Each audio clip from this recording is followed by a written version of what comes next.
YouTube here, recording live stream. I'm kind of congested too. I apologize. My allergies are been raging. All right. Mine too. I started blowing my nose last night, and it took it ends up taking way longer than you want. Yeah, it's a it's a battle. All right. Three, two, one. Hello there, and welcome to the Old Head Hawkeye Rapid Reaction Podcast. I get all those words in there. It's not rapid at all. It's the next morning Not after. today. No, but if you wrap it in with us being old, sometimes when you're old, rapid may be the next morning, and you got to be okay with that. And we are okay with that. I am Rob Howe, joined by Mark Morehouse, Hey, and he just texted me back.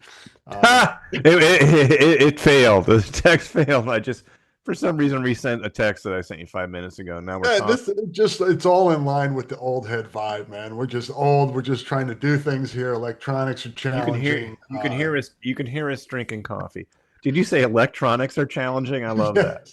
Yes, like These yes, electronics are driving me crazy, man. I used to have actually we yeah, had I'm gonna give a shout out to Nathan Ford, the Gazette. He was the online guy when I left, and that poor kid had to sit through so many frightening. It had to have been frightening clashes with me and technology. No, you had Pat Hardy back in the day, yeah. and man, Pat used to bring down the whole press box with his computer problems. Like, I mean, it was like weekly, and I felt bad for the guy. It's like, shit, you got to solve that. But now, I don't worry about that. I don't have to worry about computer problems. But yeah, computers and electronics. Screw that shit, Rob. The Radio Shacks Oh with my God. modem connections, those were a joy. I once held couplers so tightly to a phone at a Pizza Hut in Beaver Dam, Wisconsin, that I snapped the phone. The phone broke. Yeah. Luckily, it was at a Pizza Hut in Beaver Dam, Wisconsin, and no one was going to figure it out. So, yeah, the couplers, man. So I call that the torture of good souls. Yeah, there's no bad sports writers. Everybody wants to be a good guy and have a joke and be Oscar Madison or whatever. I'm sorry for that reference. My God, we're old. Old head. Um, but yeah, so no one wants to be that. So yeah. Hey, think about Jack Lemmon and Walter Matthau played Oscar Madison, right? Or no, Uh, it wasn't so Jack. honestly, I watch a lot of TCM and I watch a lot of '70s movies, and Jack Lemmon is a genius. And yeah, basically, Rob, I don't know about you, but the Oscar Madison archetype stood in my head way too long as a sports writer, but it did allow me to get away with wearing hoodies a lot and just being a general slob. Yeah. Oh, yeah. That's definitely So folded in. I think about the way I used to dress when Kirk Ferentz started in Iowa in 1999. I used to go to conferences once in a while in concert T-shirts. So yeah, there's Mark in a what would have been Death Cab for Cutie T-shirt. There's Mark in a what would have been my morning jacket. What was I trying to prove? I don't know. But yeah, over the years, Rob, we graduated to the cotton polo, and then finally the pullovers. Now all the sports writers wear the pullovers. Very comfortable, hides a lot of extra weight that I used to find. So yeah, sport. What else? So when Kirk started, I remember I was sending text from the press. It wasn't Radio Shack. It was a real computer. But don't ask me how the text got into the into the machine because I have no idea. Yeah, and there were times where there was dictation, which was always fun. When Yes. the computer wasn't working, you would dictate to somebody back in the office your entire column or story. So So let me ask you this: What you were there for the first press conference for Kirk's first press conference? No. Yes. I missed one. I either missed Hayden's last one or Kirk's first because I was back in the office doing the other stories, Oh, yeah. yeah. The good stories because I you know what because that's what I was doing, Rob. Seriously, I was the junior reporter on this one because we had a beat writer for Iowa, and he was running the show, and so I was kind of like, oh, I can do whatever I want. One of the best conversations I had during the search was with Mike Stoops. He just got on the phone and he let it out, and it was awesome. And then we both hung up thinking, God, I hope it works out at Iowa for that guy.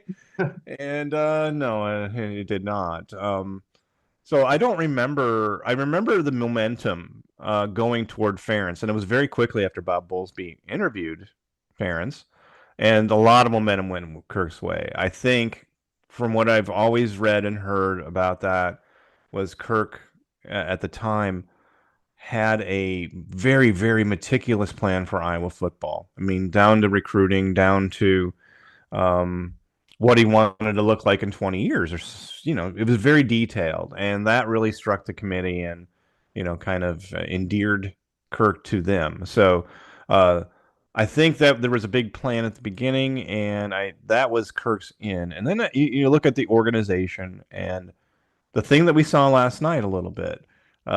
You probably got you. So you and I watched a game with a little bit different eye. So Matt Weitzel, you can't miss Iowa's SID got now, guys. He's 6'8" or 6'9". Matt's this tall dude, 6'7" maybe. But anyway, I, last night I saw Kirk did his thing with Anthony Herron, which, my goodness, Anthony Herron went to Iowa and the Hawkeyes were practicing where the buses park now. And I remember interviewing Anthony on I want to say a media day over there, and the guy couldn't barely lift a pillow because he ruined his shoulder. And we're talking about how vulnerable that made him feel, and the kid had that then. So anyway, um, I forget my point, but Kirk, just over the years, the very beginning, one of the first things he did was Ryan Lofton. There were these things that happened.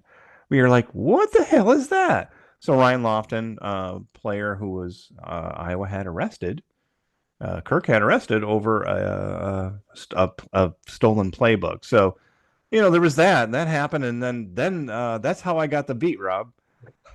The other guy quit. He's like, I think it was it was a weekend off, and it was happening on an off weekend that you don't expect things to happen like before the season.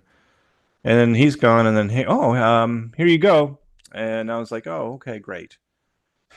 22 years later, I was still doing it, so it stuck. But just early Kirk and the way things worked. I mean, if you look at Rob, he came in and they were still practicing in a bubble that smelled like crap. Yeah, He's the changed things. facilities were, you look at where the facilities were back then. I think it's happened at Iowa, but also across the country, just with the amount of money that's coming in from TV. Yes. You're wondering, why is this game at 6:30? Why is this game at 5 o'clock at night? Well, it's TV, and they're getting a lot of money to be able to build these things with bells and whistles. But Kirk Ferentz has no doubt seen a lot, and the transition and the growth, the evolution of the game, all of those things. And we'll talk about that in a minute. Let's just touch a little bit on UMass, the 47 Yes. to 7 win. I'm going to admit that I turned it off in the fourth quarter. I came home, I was working on photos. I was out like the student section. I was laughing, watching the game on TV as the student section, like in the third quarter, is just like, okay, we're getting downtown. Brothers is open. It's 9:30. We're going to Some file out somebody now. somebody steal the quarterback's helmet. It's time to go downtown. I think that should be a tradition. But yes. Yes. So So so um so yeah, so Kirk's going to Matt White, sees Matt Weitzel last night, and at the after he does Anthony Herron, he sees Matt Weitzel, and he stops and he turns the other way and he takes a picture with the team. I think Kirk's having fun at this point. I think that's probably why he maybe still here. He's actually having fun. No, they're not going to win all the games. They have once, and then they lost two, and that one hurt pretty bad. But not going to win all the games. He knows that. I think we all know that. And this team, it has a chance. I think we have a chance to see some, maybe not unedited Kirk, but everybody loves crying. I mean, not everybody loves crying Kirk, but people understand. And for a head coach, and Scott Docterman came up with this comparison.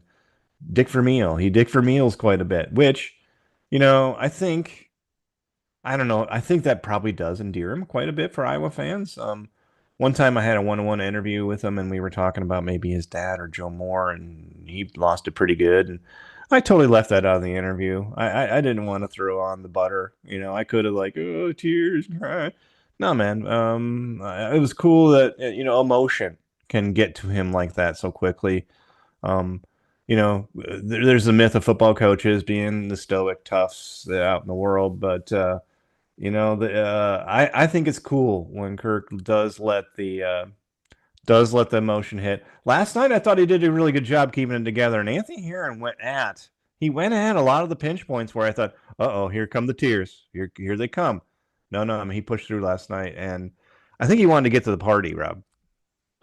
Yeah, I noticed the last several years, he doesn't, if you want to say, sucked in. He's not letting himself get to that point where he's to tears. I mean, you can see that he cares, and the questions that are being asked are hitting home, and he's reacting to it. He's just not as you know 2002 at Michigan, I think, was the first time it really hit me when he was in that post game, because that was really the game where you're like, okay, all right, 2002 Michigan was he's got a program here, and they've got a chance to be pretty special that year. And he broke down at the end of that game in the that crappy little crappy I little love it. room at I miss it, Rob. I miss it. Michigan. But yeah, Yeah, he so, broke so down Rob's just talk, talk. Rob's talking about Michigan's post-game press conference area. The stadium is $1 billion stadium. It's gorgeous. It's beautiful. And the post-game press conference locker room is heinous. So anyway, I wish I would have gotten a chance to help blow up the Penn State press box last year or whenever that was, they because that thing did. was a death trap. Oh my God! All the asbestos now in in State College. My God. Yeah. So we had some shitty press conferences, but yeah, Kirk. So when you mentioned another Michigan, 2006. It was kind of I think Iowa lost 20-6. It was kind of a slog. I mean, Iowa, Ference, he put a lot of air into that game as far as, uh, remember, I think he used to circle Michigan. He would never say this or admit it, but boy, Iowa used to get the hell up for Michigan, man. And they still do, I'm sure. But Kirk used to, I think, get it up from Michigan. And then in 2006, it was a tough game. It was Michigan just kind of, ran them out. They played Iowa's game and ran them out. Kirk got into me pretty good because the week before, I mean, Kirk was like all about how tough they were against Michigan. The week before, they lost at Indiana. And I was like, oh, why can't you be tough against Indiana too? That did not go over well. And there were players filing into the room, Mitch King being one, and he lit me up pretty good. So he wanted to see the players. He wanted the players to see him defend them. And right afterward, he was like, "You know what I was doing there, right?" I was like, "Yeah, I kind of figured it out," and it was fine. But he knows what he's doing up there. He got me in Michigan 2005. Man, I that was the ball hits wide receiver Solomon wide receiver in the helmet, and it bounces, and Michigan picks it off, and I think they ended up winning in overtime. I asked them, remember all the momentum they had going toward that end zone, and then they kind of pull up and run a quarterback run with Drew Tate and kick the field goal to tie the game. I'm like, man, why didn't you go for it? You had all the momentum, blah blah blah. And he got me that way too. Mark, I assure you, we ran the plays that we thought would work. We didn't want us to try the Statue of Liberty, and then last week they tried the Statue of Liberty. So it all comes around. No, I'm just kidding. But those are some of the times that he's gotten yelled at me. Memorable. I think Michigan State press conferences were pretty memorable in that a lot of pressure in those games. You could feel some emotion coming out of Kirk on those games. Plus the D'Antonio factor. I think they hated each other because they played the game so much alike, and they had this. They stole from the same formula of value possessions. But after those, I remember those. Um, Jesus Christ Phil, 2006, I believe, at Ohio State, after they got speed options into oblivion. But remember 2009 Ohio State, which was a pretty delicate one in that we all thought they should have gone for it in the last minute there with James Vanderbilt at quarterback against one of the best defenses in the nation. Yeah, easy for us to say go for it. They didn't, and they lost against a Ohio State team that rushed for 220 yards. God, I don't know how I remember this shit. But That memory's really good. that press conference, Jesus Christ, Phil. That's football was one. So remembering the bad ones. Good ones. What was They his lost funniest? What do you think his funniest line was at a press conference? probably the timeouts. I think that's the one up at Minnesota. Save the Yes, I remember. timeouts, take the pig. I think um, because that I think towards the end of his run here, at least more recent vintage, um, his that rivalry that PJ Fleck has been able to restore in a I can great see that. rivalry. I can see that. Um, I think he enjoys beating PJ, and PJ wants to beat him more than anything because he can't do it. He's done it once, and Right. I think there was a lot of emotion involved in that one, and it kind of hit people. It may have been during COVID too, when people kind of needed something like that. Yep. Yep. Yep. So Yep. that's one of them. I'm trying to think. So he didn't Hayden. He didn't say, hope we didn't hurt your boys. Yeah.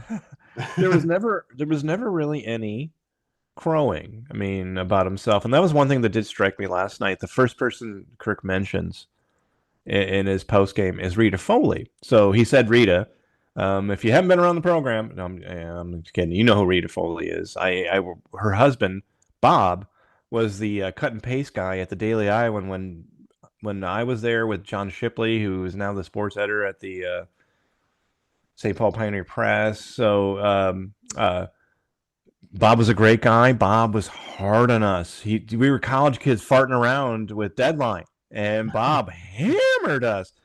So Bob Foley taught me the value of deadline, and then I would go over to the football office, and there's Rita, his wife, and she is such a fantastic front face, and I know for Iowa football, and I know she guards Kirk like a watchdog. So I thought it was cool he mentioned her. So he went to the small people or not really the small people, the people you don't know, and I thought that was great. And after 27 years, I think that's the best thing Kirk can do.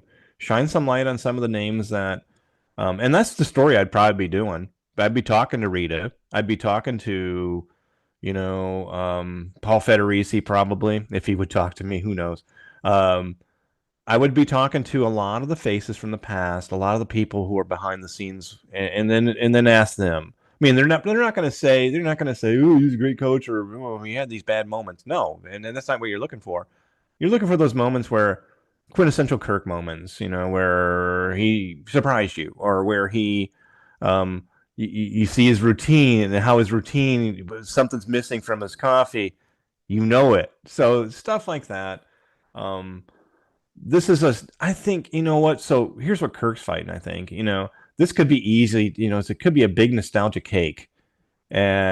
But there's the season, and you know how he is about the games, and all coaches are about the games. But I do think I hope that, and I think last night he did. I think last night, the game was inconsequential, and I think he enjoyed the moment. I hope there are more of those that he can. It's obviously going to wins and losses are going to dictate that. So we'll see. I'm not. We talked a little bit about what this team is or isn't, and we're gonna see that pretty quick here. The competition's going up, and there are questions. But as far I think what Iowa fans are watching for now this season, yeah, maybe there's an outback. Who knows? Win a few of the traveling trophies, and maybe it'll be deemed a success. Who knows? But yeah, this is probably Kirk's last one, and so I would recommend to everybody to start taking stuff. Start taking the office supplies. So what I mean by that is, kind of have your own moments where you kind of talk about Kirk, talk about the things that you liked about him, or the things that drove you nuts. They're both right there, and I know you both know. I know everyone knows has things to say on both sides of that ledger. And I think Kirk's at the point now where he doesn't give a shit about the negative stuff. He's just kind of right through it because after 27 years, you get to do that. Yeah. I was telling Mark I'm working on a column on Kirk for Little Village magazine. Yeah, yeah. Talk about that. And this helps me work through my thoughts Yeah, I got you. verbalizing here with Mark, somebody who went through this a lot of the journey with me. And the relationships and as Mark said, 27 years, it's complicated, right? There's a lot there's going to be bad that happens, and I'm certainly not going to tell people how they should feel or view his legacy. I'm just after kind of how I feel about it, and because it was such a big part of my life, and it changed a lot through the years, and specifically over the last 5 years since the summer of 2020. And it's complicated, man. You're talking about sports fandom and how people view certain transgressions or um, it depends on who you ask, right? And Beth Getz gave me a good jumping off point last night when she said she speaks for all Hawkeyes and celebrating the coach's milestone victory. And that's pretty presumptuous for a an athletic director who's been at a school for 3 years to speak for all Hawkeyes. But that's kind of where I'm at on this. And I'm not here to piss on anybody's parade or anything like that. But I also think there are people out there that have pretty intense feelings the opposite way. People that I'm sure Mark has talked to, maybe I've talked to, he hasn't, he's talked to. So Yeah. again, it's a complicated thing. And people that celebrated last night, I understand it and I get it. And the amount of lives he's impacted positively, I would estimate have greatly exceeded the negatives. Um, but if you think Chris Doyle ran the Iowa program without any oversight at all, got No, some swampland for you. no. There's some things with that I had a one-on-one with Kirk in 2018, and I asked him, who's your number one go-to? Who's the guy you bounce ideas off of? Who's your most trusted? And he said Doyle very, very quickly. And so yeah, Doyle wasn't freelancing. So yeah, we could rank, all the bad things, and I think everybody has kind of an idea. Early on 2000s, there was, they had a lot of run-ins with the law in 2002.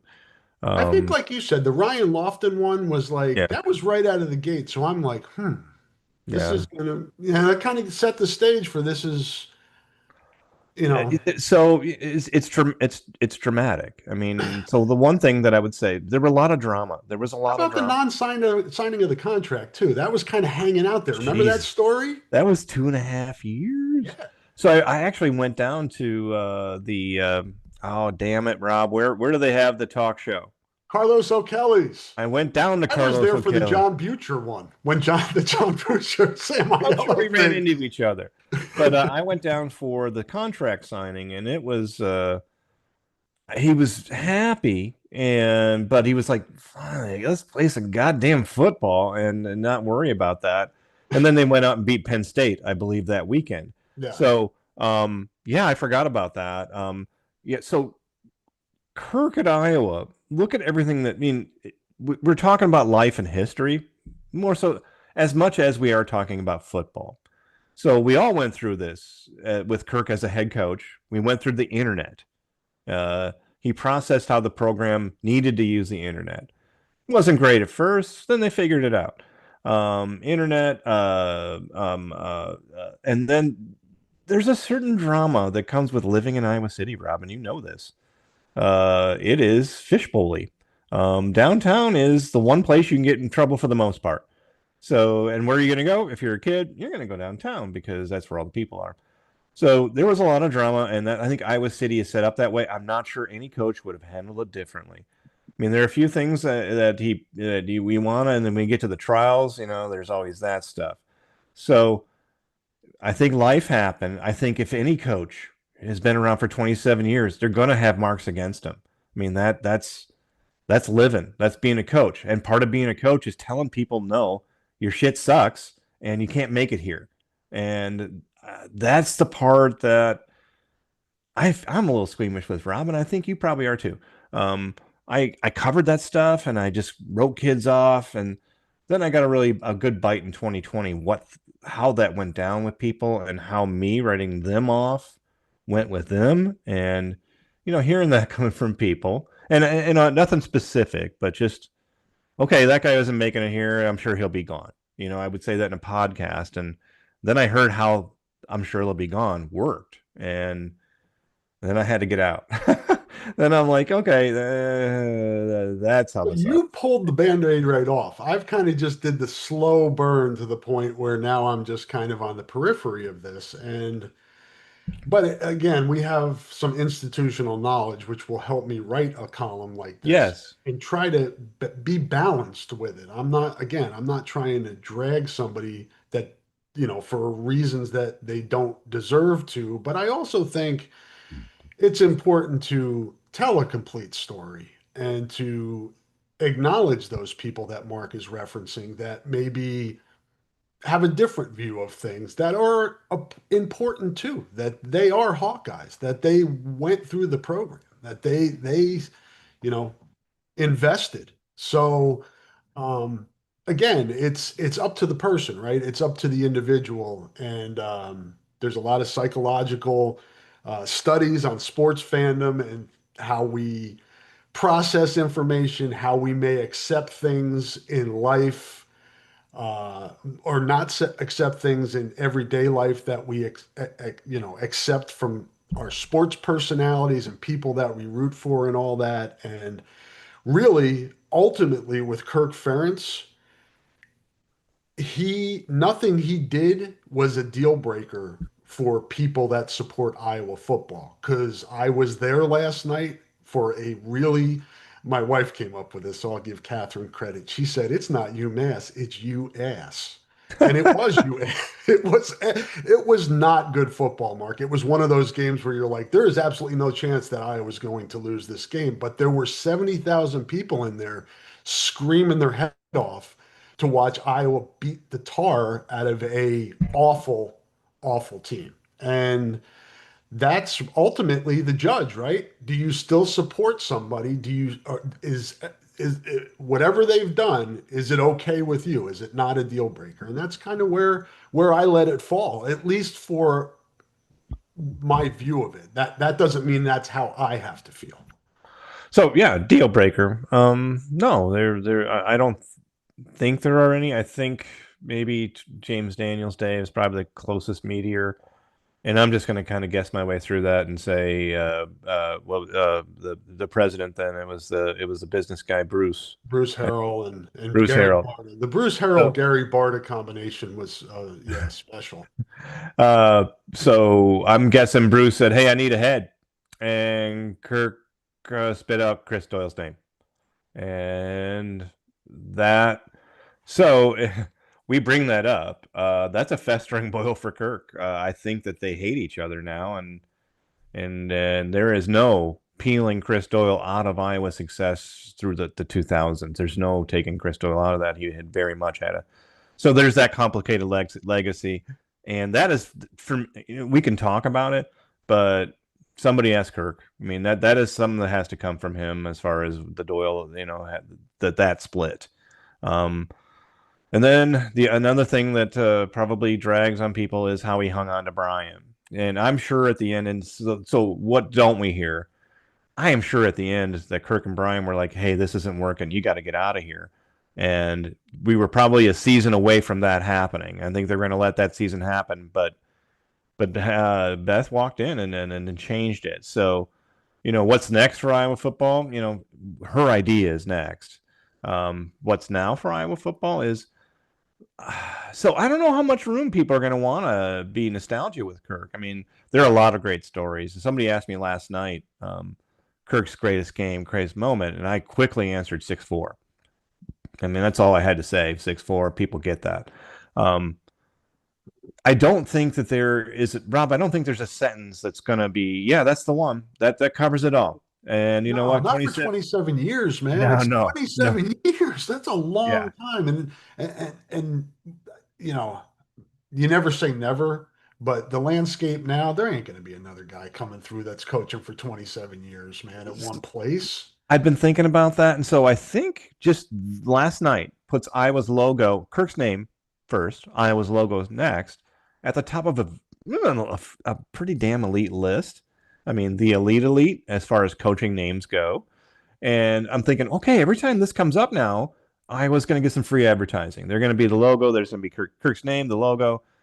Then I thought, who the hell is going to get on this list? What the coach's last 5 minutes? Is Kalen DeBoer fired yet at Alabama? Oh, they beat Wisconsin yesterday. Luke Fickell was fired. So, um, yeah, and I can say that Luke Fickell should be fired. But there's no one sentence for Kirk.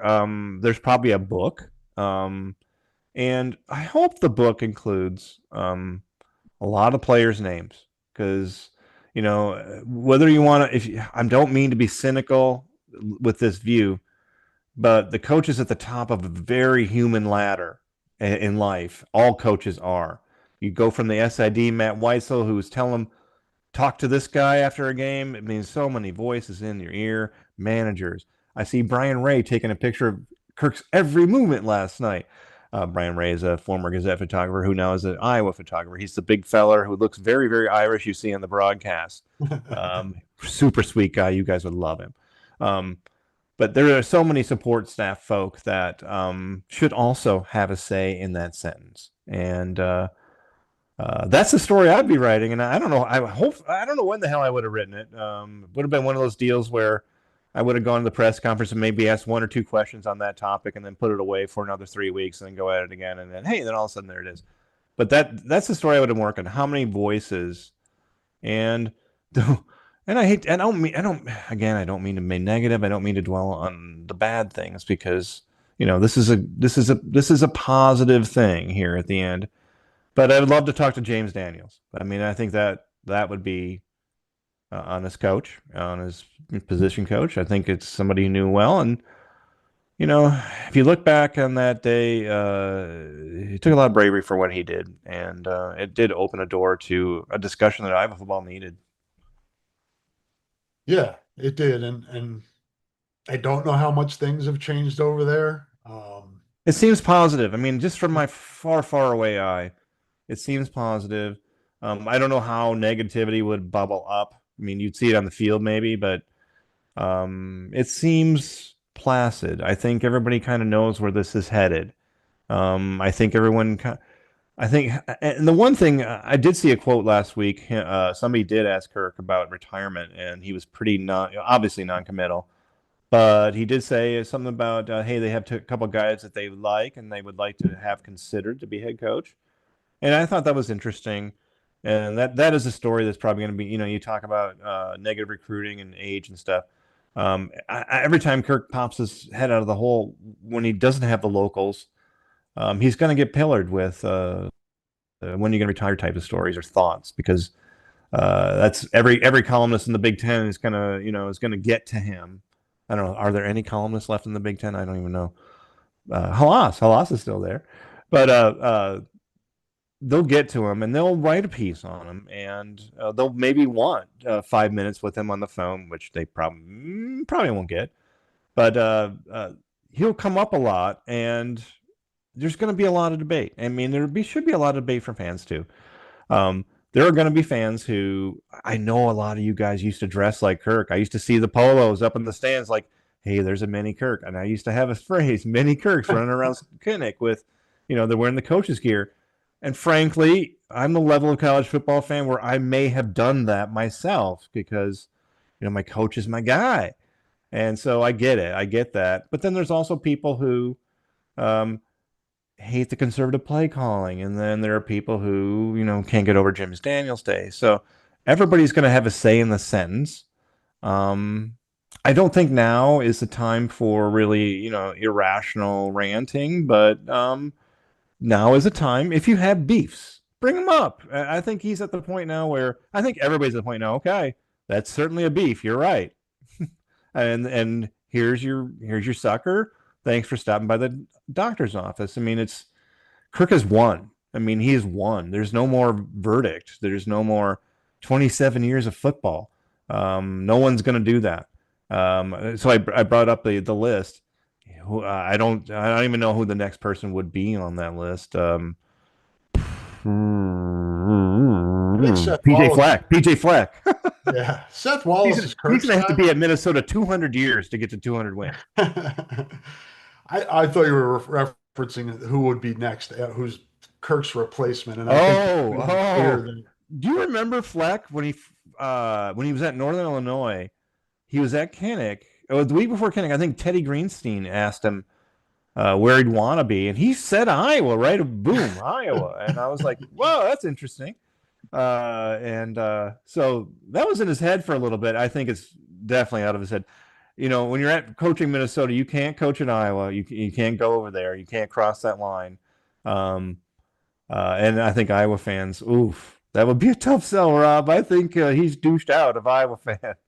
yeah, I don't think we see PJ Fleck or Brett Bielema or somebody like that leave where they are now to come to Iowa. I really think it's going to be a push, and maybe that's why Kirk is hanging on a little bit longer to establish his relationship with Beth and influence on who will replace him. That's all part of how this stuff works. And I think he's made it clear when he, named an associate head coach or assistant head coach or whatever that is, Seth Wallace. Um, he didn't have to do that. Nobody said, "Hey, you got to add another tag to Seth Wallace's, uh, you know, overall title," but he did. So I think, and things can change over time too. He may have thought that when he did it, and now he's got a better candidate. But I think that's his guy, and then we'll see with Beth if how much influence he has and how globally she looks at her program in one of the dominant programs or conferences in the country with more money than you know what to do with. You can have a pretty good candidate list for this job.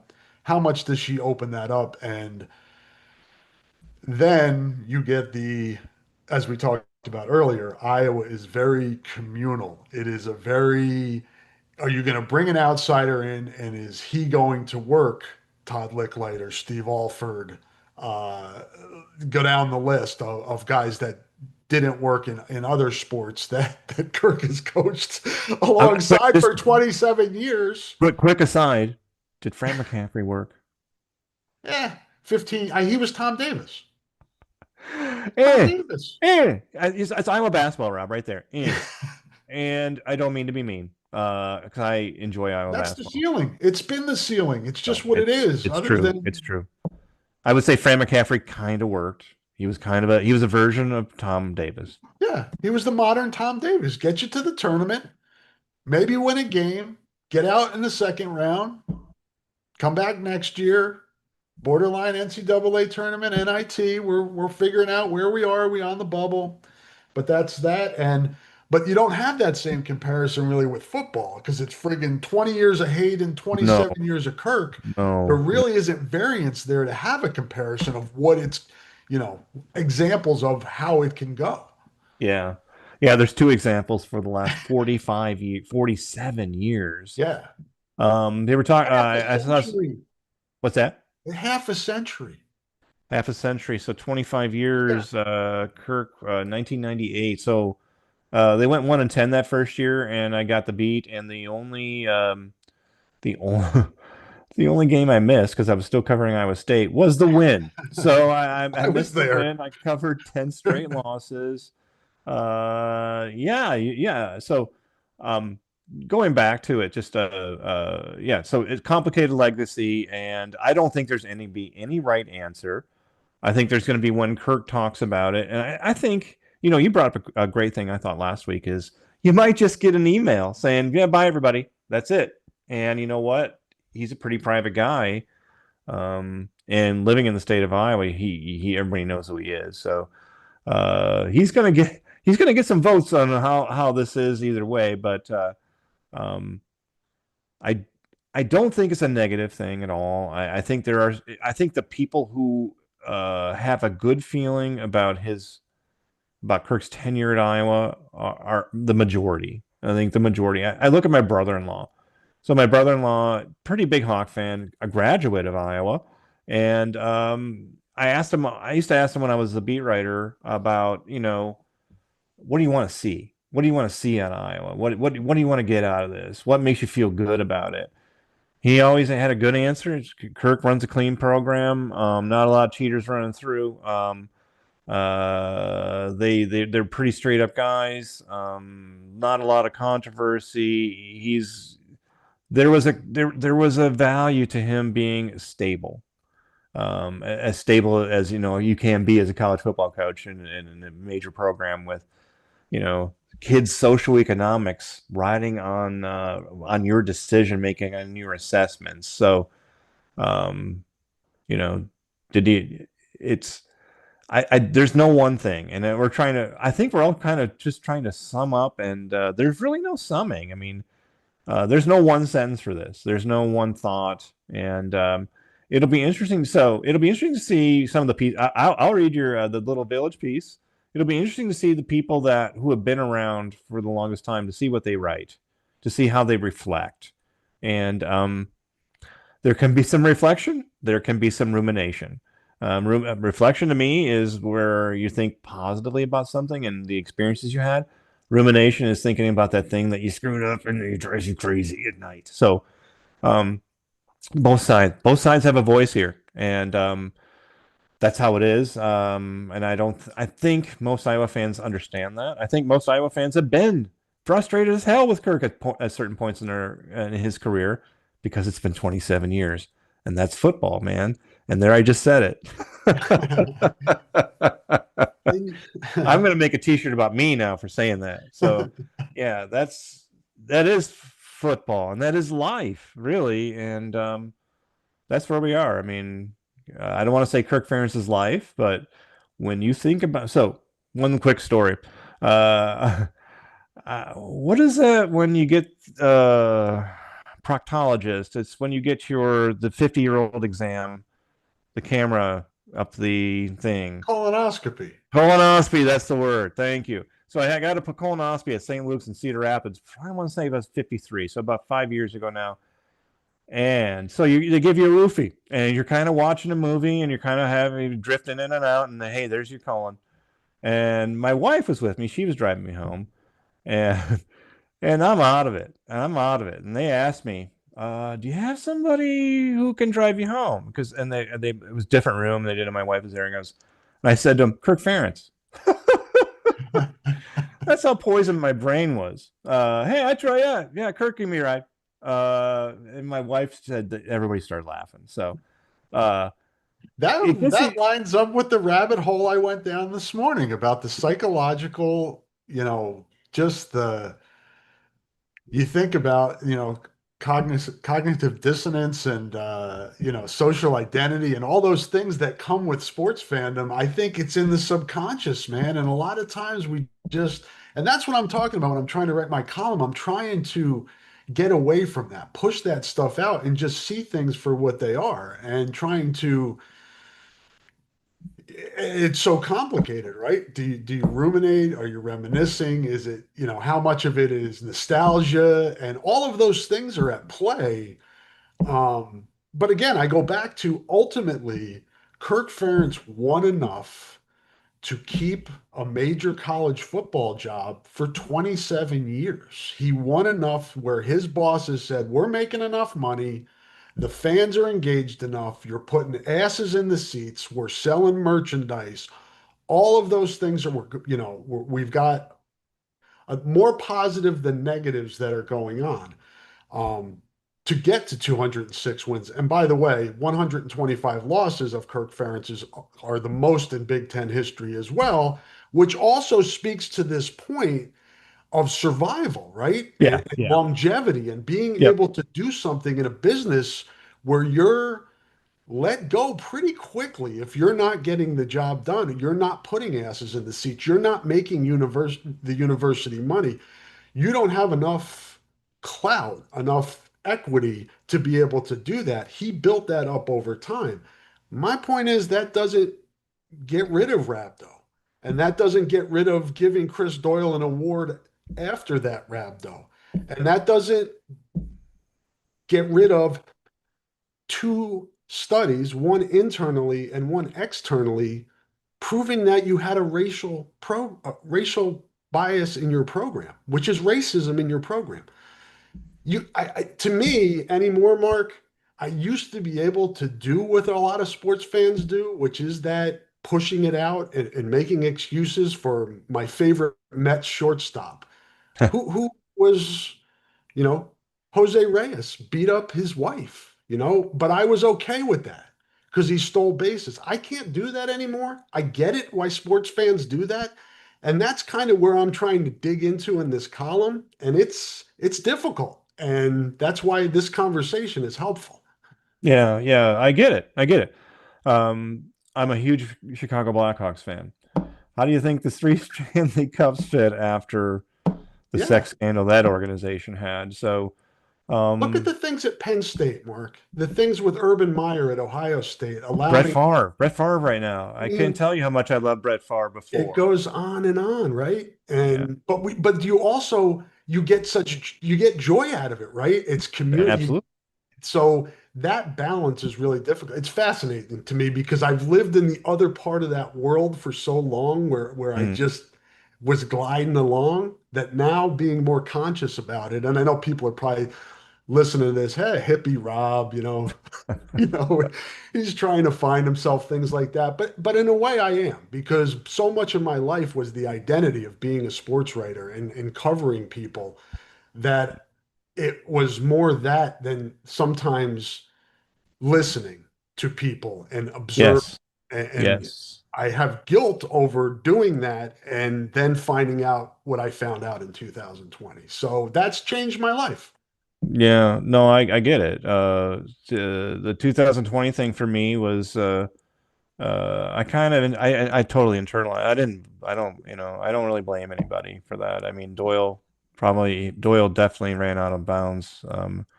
Love to know, love to see what they saw with Brian and just to see the alarm that came out of that.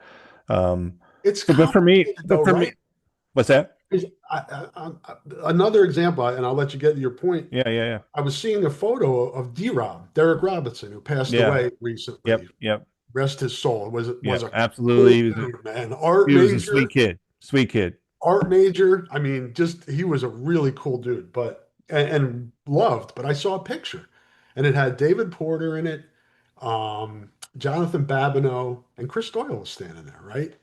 And you think about, David Porter, who's a friend of mine who I visited with this spring in Chicago, and his role in that all of that and being the chair of that committee that got disbanded. It's complicated, man. It really is because these people have relationships. They went through a lot of things together. There are positives, but it's just telling the whole story, right? It's understanding those things and looking into them a little bit and trying to be better for it. So I would say, Rob, any piece that says Kirk is this is pretty disingenuous Yeah. Oh, because yeah. it is a multi-sided story at this point. It's not all celebratory. I mean, it's just not. I And mean, I'm we not can say, who is it for us to say how his players should view him? Any of them. That's uh, them. That's yeah. their experience. Here's one thing that really struck me in the 2020 thing, and part of it, I internalized it, and I'm like, what did I miss? And Yeah. you go back in your head, and you're like, well, screw this, man. I'm obviously not.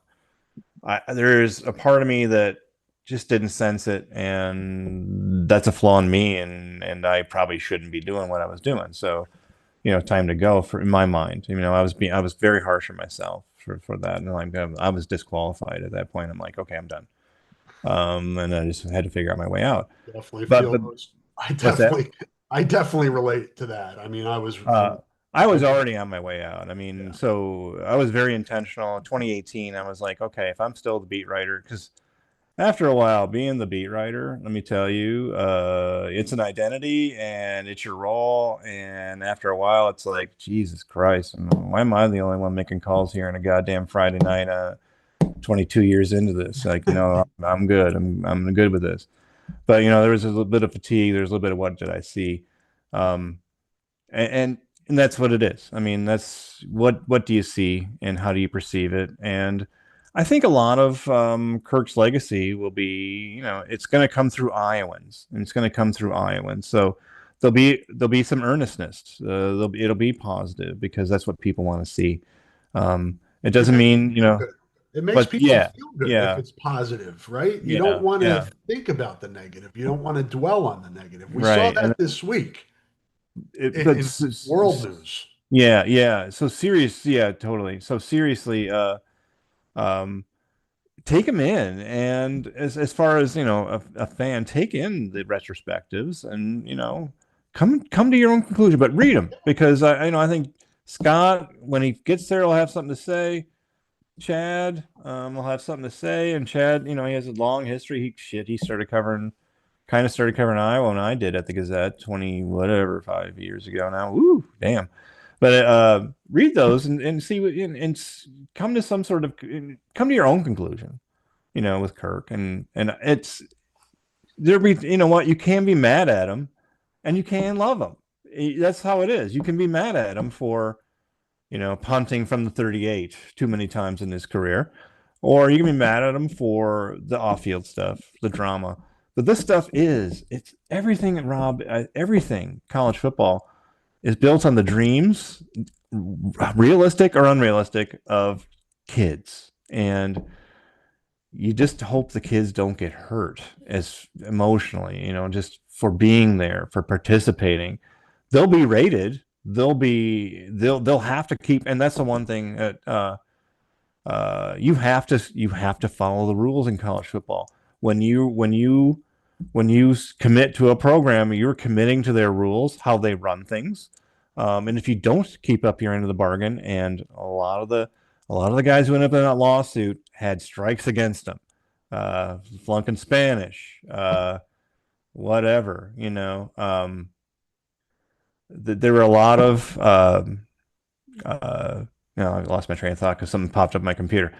Uh, but there were a lot of I don't know. I can't remember what I was saying. I'm sorry. It's That's how the you know what's an interesting one, Mark, and I don't want to. People are probably getting sick of us yeah, yeah, into this, but the Darrell Johnson Koulianos relationship and how that went, and Doyle putting a garbage can on the kid's head and parading him around the field, and then taking a picture of it and putting it on his office. And you'll hear a lot of people that say the kid deserved it. That he was stirred the pot, and look what's happened in his life since, and druggy and all these other things. And you think to yourself, what just critically thinking about that whole situation, I think you would have a lot of opinions and a lot of views on what went down. Depending on maybe how you've been raised or um, your worldviews and things like that. And that's just one situation, a very public and you know a time during Iowa football where it really was a lot of attention and things. That team, that section of time with Iowa football was very impactful, and he certainly was one of the most recognizable athletes that came through Kirk's 27 years. I would say the 2009 team would be the best book you could write about the Iowa football. It would be Yeah, like kind of like the 90s Cowboys. 86 Mets. Some bad trouble putting on maybe not bad trouble, but some rowdy Yeah, boys putting on that jersey. those guys had Yeah, fun. they rowdy boys. They had fun. They were loving downtown. I'll tell you that, man. They were loving downtown, and they were the excitement in Iowa City. There was it was on fire, and yeah, the 2009 team. I think about those guys. You imagine sitting down with AJ Eads and just getting the inside information on that team and how that team, uh, uh, advertise it. Hey, we're going to climb Everest. What do you think? Okay, go for it, guys. And they did it. Uh, yeah, Rose Bowl win, or I'm sorry, Orange Bowl win, Orange which Bowl. to me is the most significant bowl victory. I mean, there were bowl victories I think that meant more, and I would go back to the Alamo, but in 2001. But that the biggest was the Outback Orange Bowl. But yeah, that 2009 team. So what you're dealing with here is the dreams of kids, and I think if you have more kids who say, "Yeah, I got a fair shot to follow my dream," than guys who got, "Yeah, they ran my ass out of this program because I flunked Spanish." I think mostly with Kirk's ledger, you're going to see more positive on the left side on that. Um, but the guys who sued him, a lot of those guys had, they were flunking Spanish. They were not keeping weight. They were not keeping up to the rules of the program. And that's the one thing you got to know what you're getting into when you join a college football program, especially Iowa, where they're not going to bring in a kid who wants to change the rules.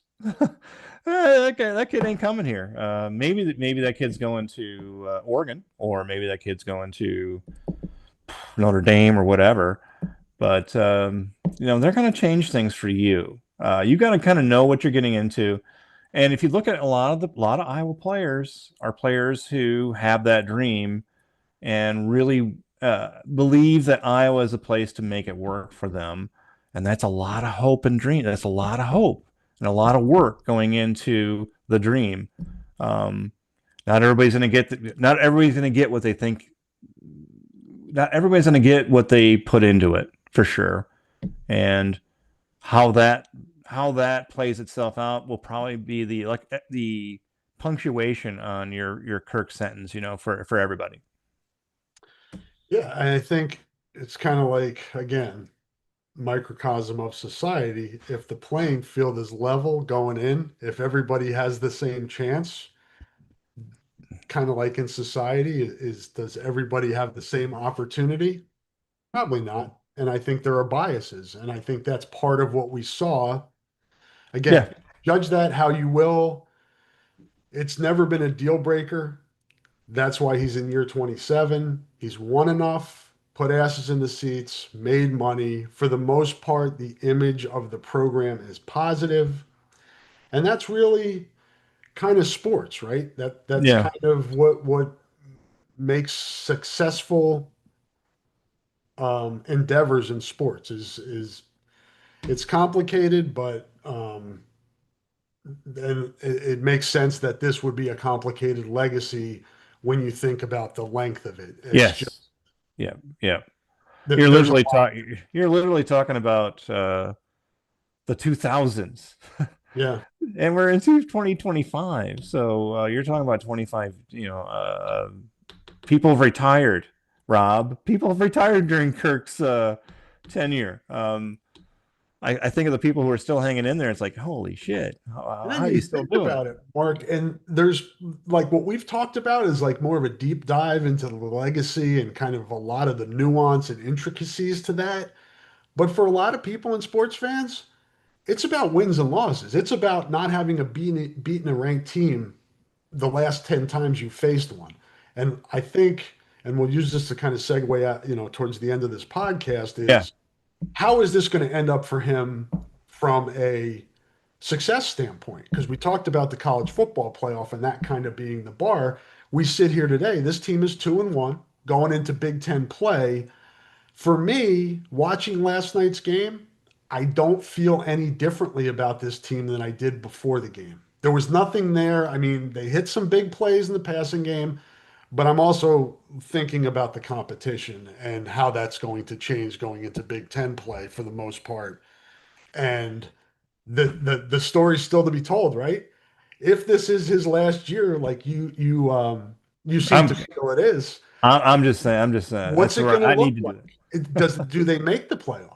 Do they can they do that? I mean, this is really the last chapter, right? Even if it's not this year, if it's next year or the year after, how does he finish up? Does he go out as just with a team that's kind of in the middle of the pack of the Big Ten, or does he go out on top? Does he leave it way better than he took it, or is it kind of in that middle area? I would say this year, don't put too much weight on this year, um, especially with new quarterback and some of the things that are going on with the offense, just new quarterback and switch over and running back, and so I look at this year as sort of a bonus year. I mean, this is not. I'm Fans, not going to.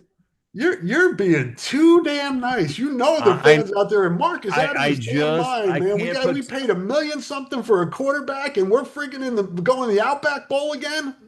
It's Iowa legacy, Tampa. No, um, I just think there's so much. Nobody gets to dismount the way they want to, especially when you're a college football coach. I mean, you could write the perfect dismount, but you know what? Fate is going to laugh at that. So here's the team Kirk has in what I think probably be his final year. They got a quarterback who might be their best running quarterback since Bad Banks. Um, they have a defense which seems representative of Iowa, Phil Parker Iowa defenses. You have special teams that are, I think, a general positive right now. Return Uh, guy is good. I thought the Caden Weechin thing last night, they covered it pretty well. Struggled against Iowa State because he was trying to do too much. Yep. And then last night he let it go, and that 95-yard punt return was Dwightian. And I can say that with you because you covered Tim Dwight. Well, I got And a note for you here, Mark. A couple yeah, notes for you here. Where is the Dwight connection here? I know I read this before. Weechin is believed to be the first player in Iowa history to have a rushing, receiving, punt return, and kick return touchdown in his career. that Want to read more that?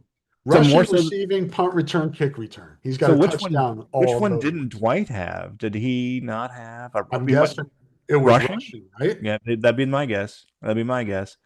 So yeah, we can. So old head And they are the podcast. Weechin and Dwight are the only players in school history with multiple 80 plus yard punt return touchdowns. Dwight's got three, Weechin's got two. There you go. So there, yeah. So Dwightian exactly fits that kid perfectly. So that's what you get in the old heads podcast. You get Tim Dwight references. I remember when his tattoos were a story. Remember when tattoos were stories, Rob? Oh my God, we sound like an old man. Did you have a But yeah, Sports Illustrated story where he shaved himself? Am yes, I remembering yes, this correct? yes. He shaved his legs and because he was still running track. Yeah. And so Yeah, yeah, kids, he ran track at Iowa while playing football. There was a day when guys did that. and Jeremy Allen. there was a basketball player once too who How didn't about make it. Jeremy Allen? Jeremy Allen was one of the best fullbacks Kirk has had, and he was his first one, and he was excellent track athlete. If they might have had him for another year, he might still be playing at tight end in the NFL. That kid was an amazing athlete. Um, yeah, I don't think anybody needs to. I don't think. I think if anybody is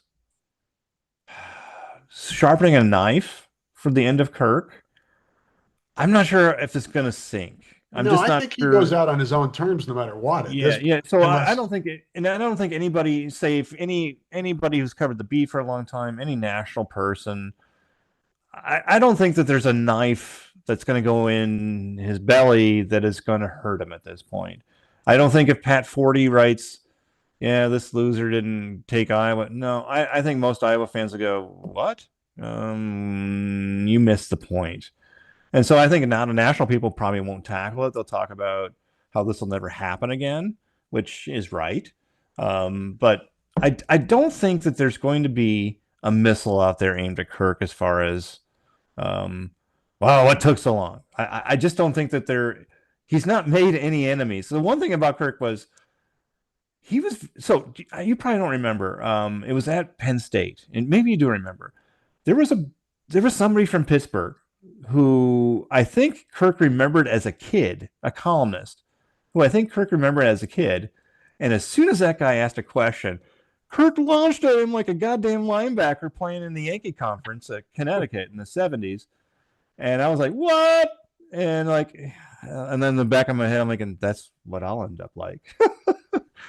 So he is aware, and you guys know who the people are at this point who will write the things that you care about that make sense with Kirk.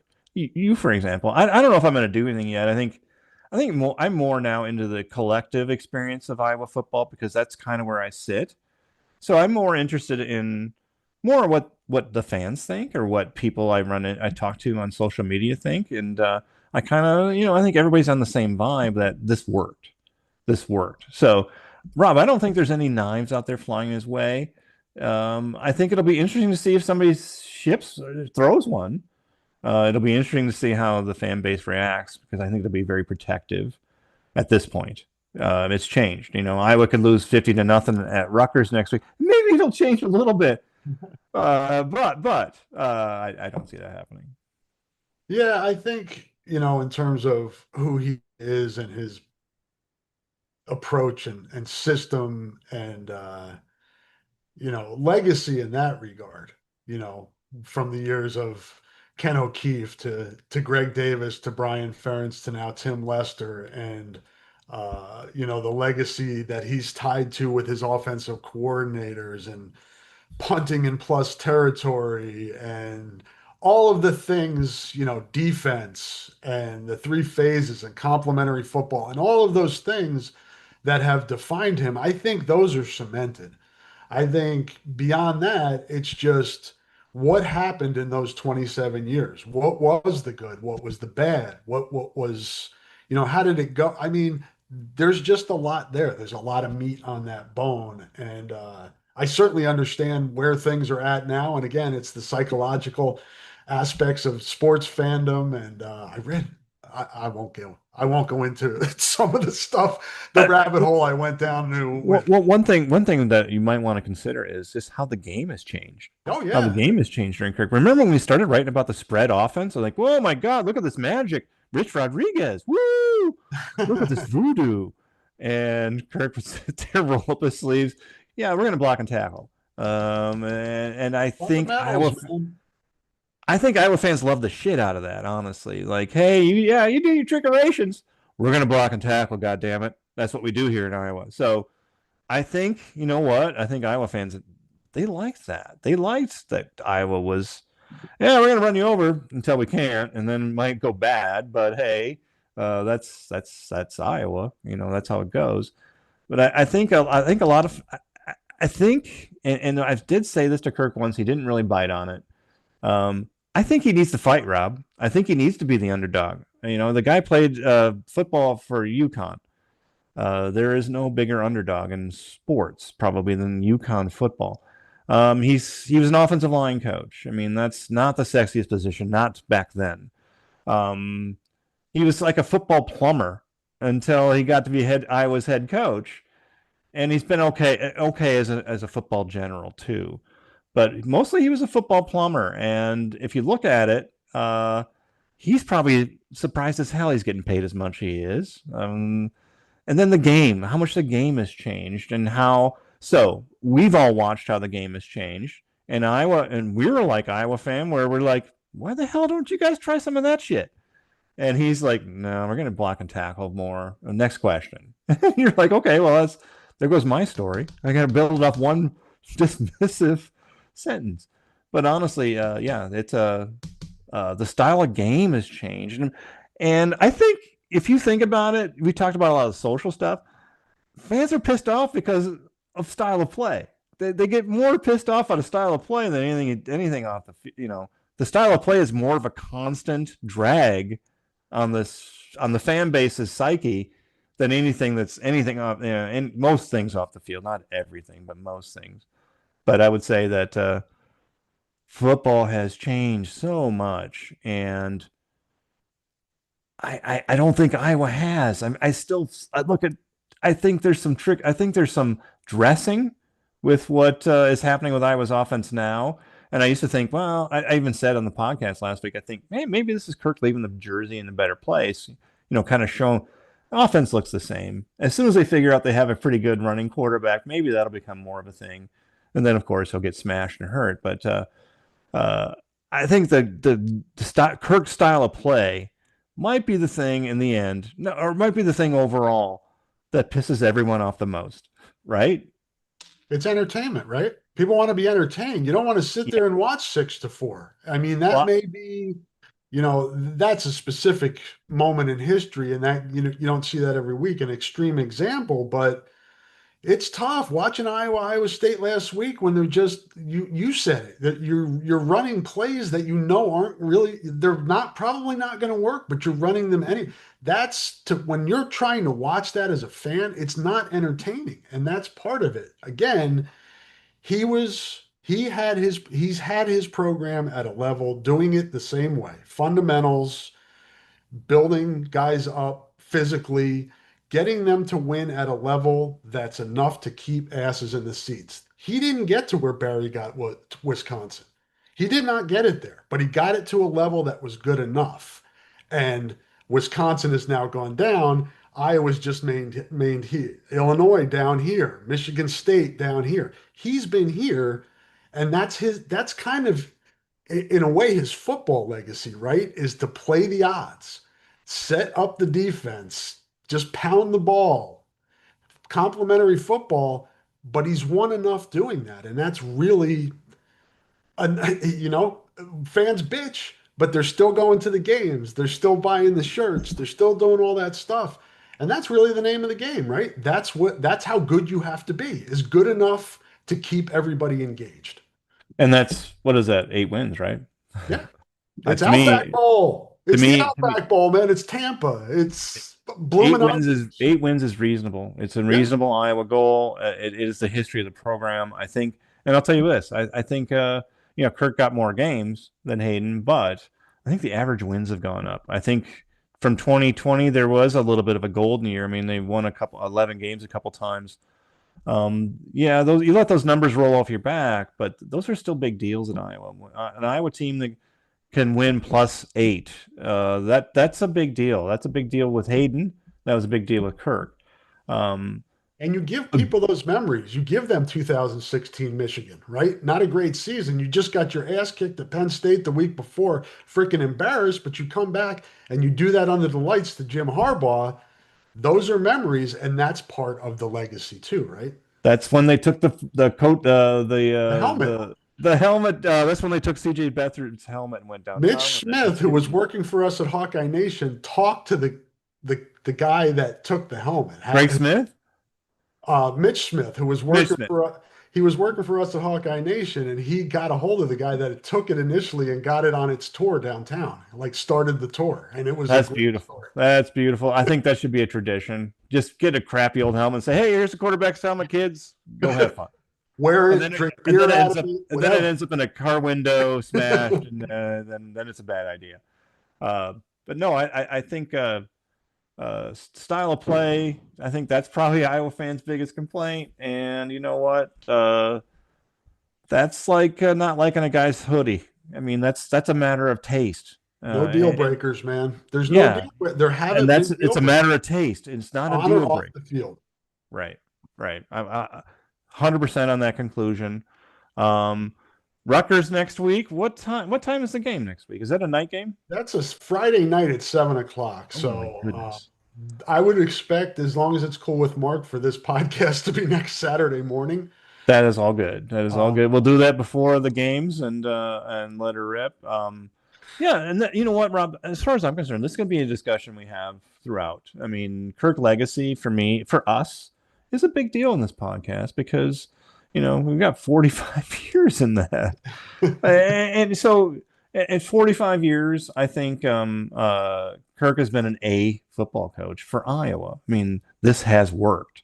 Maybe not to the right? extent that We everybody talk wanted about it to, but it's worked. And I think the most telling thing that is a positive experience is that none of us can sit here on this Sunday morning and say, yeah, this is it for him. I mean, I've just kind of jumped to that conclusion, and that's all. I mean, this is just instinct. But the fact that we're all leaving it open for maybe one more year for the most part is probably the most positive thing you can say about Kirk Ferentz at this point because 27 years and everybody would be cool with another one. So that's a good thing. Style of play it doesn't matter. It's the man at some point, and I think Iowa fans are good with the man. It's been a good fit. We talked about it, right? With Licklider and Yeah. Olf, Scott Frost, and you go down the list of people that aren't so, good fits. so honestly, Rob, I think a really interesting column would Luke be Fickle. the hires at Iowa that you thought would work that didn't. Yeah. I thought Licklider would work. I mean, he had the same credentials that Thad Matta had. Jim Zaleski was supposed to work, right? He won a did he win a national I title? I think think he he did. did, but it wasn't. But then It again, wasn't that's where enough. the bar is, right? And then you had a brand sitting there going, "Hey man, time for me to be the coach." What's the deal breaker, right? What's the expectation? What do you accept? Things like that. Those are all part of the puzzle, all part Yeah, of the equation, all part of the dynamic. yeah. And I think with Ference, it's worked, and the fact that people, certain faction of Iowa fans, don't want it to end. You know, I, I I don't talk to those people very often because they'll yell at me for being any sort of negative, but there are a lot of fans who don't want it to end, who are The Kirk fans. unknown is scary, right? The unknown. What if we turn into Wisconsin? What if we Yeah, turn yeah. into Illinois There's before Brett Bielema? What if that Rob. happens? I tweeted Michigan that so State. long ago. I tweeted that so long ago. Like, okay, look at Purdue today. Yeah, get rid of Kirk and look at your future. So I used to be the ghost of Christmas future on that one, and that was the only negative. So, and then the feedback I would get, an argument I would get. Well, you can't be chicken shit about that, man. Man, You got what to are make you a decision. afraid of, Morehouse? You can't be afraid. So no, so now I'm like, okay, yeah, you're right. So let's see what Beth Getz says about it because that is her job. And you know what? For next, that is a whole other podcast. But man, we should start figuring out maybe what her hiring pattern was, maybe what she might be interested in, or it's going to be a tree hire. Which, man, Rob, I just don't see it. The Hayden tree's damn old now. But I did. Where's Bob Stoots coaching right now? XFL. Yeah, I think somewhere in Texas. Is it Do you think? Do Dallas you or think? Houston? I had a blue skyer ask me, "Do you think that's where he wants his football legacy to end?" Intriguing thought. A very intriguing thought. I'm sorry, man. That's all it takes for me anymore. I'm not a reporter anymore. I can just run with this. Great story. Bob Stoops to Iowa, man. It's going to happen. Be a great story. I'm kidding, folks. I'm kidding. Honestly, I thought Mark Stoops would have been a good story because you could play the Hayden card every damn weekend if you want. I mean, and you can go back and grab some. So at that point, I would volunteer to be an Iowa archivist and go back to the film where, yeah, there's Bob Stoops and Mike Stoops coaching the Iowa Hayden scout team against Bill Snyder's offense. That so if you're a college football fan, you're walking around going, "Huh? Iowa had that?" And then you see the Kirk picture again with Hayden and the staff. I mean, every Iowa fan's seen that, but the archives will show you field practice thing. I mean, there's content in there that would really work if for a Stoops hire. So I'm ready. I'll come back. I mean, I'll write those stories, man. I'm ready to roll. Well, we rolled through the end of this one.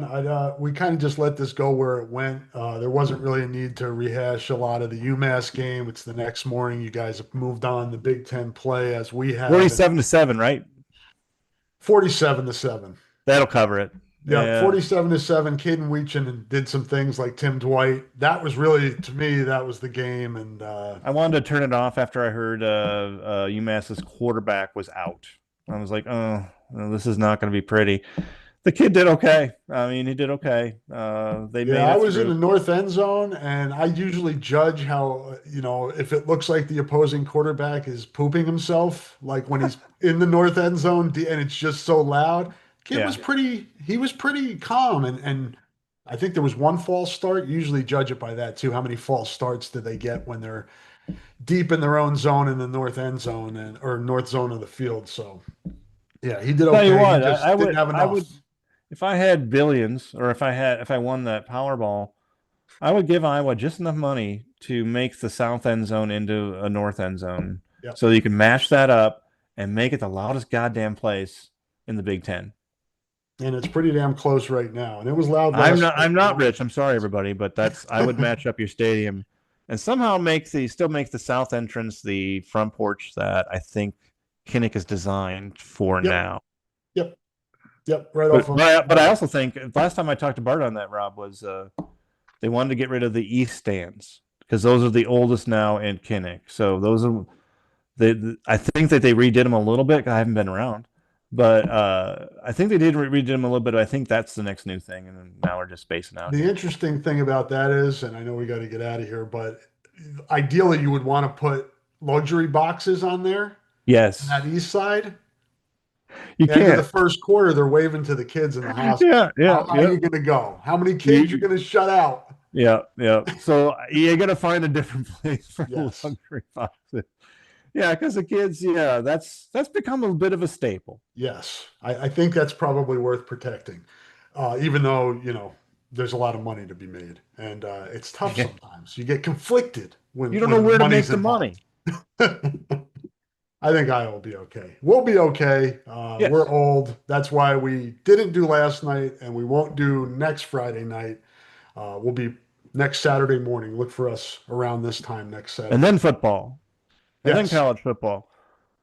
Rutgers tomorrow, Friday night, 7 o'clock. I think that's an FS1 or some type of Fox derivative, which means a lot of commercials and a long halftime. So prepare yourself for that. Prepare yourself for a lot of punting. Greg Schiano, Kirk Ference, Phil Parker. You're going to look at a defensive battle there, over under probably around 30. It's Greg. So Greg Schiano has chop wood. Yes. Ference has never really had a Break the thing. rock. It was the Break break. the rock. There you It go. was the There it is. break the There it rock. is. There it But is. they broke it so early. They broke it in 2002, 25 years ago. What are you doing for an encore? So remember they It had the rock. They had the rock in the facility there. yeah. Did they end up actually breaking it? I think they did.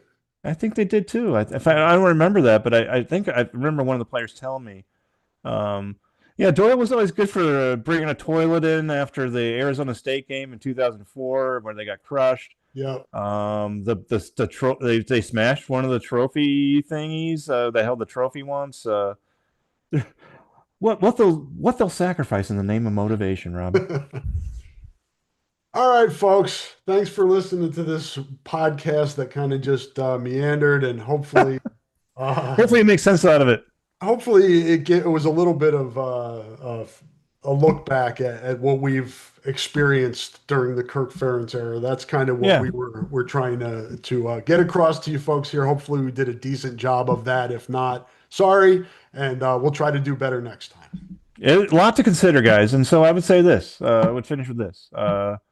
There's no wrong answer. Kirk's legacy. You can be pissed off about it. You can love it. There's no wrong answer. Nope, it's up to the individual, and it's certainly up to how his former players choose to view him. I And would it's up listen to to them. those. I would Yeah. listen to those. Yep. People That's who grew up and made a lot of money, or people who got shat out of the program. Listen to those guys because they're going to have the most authentic take you can on their coach.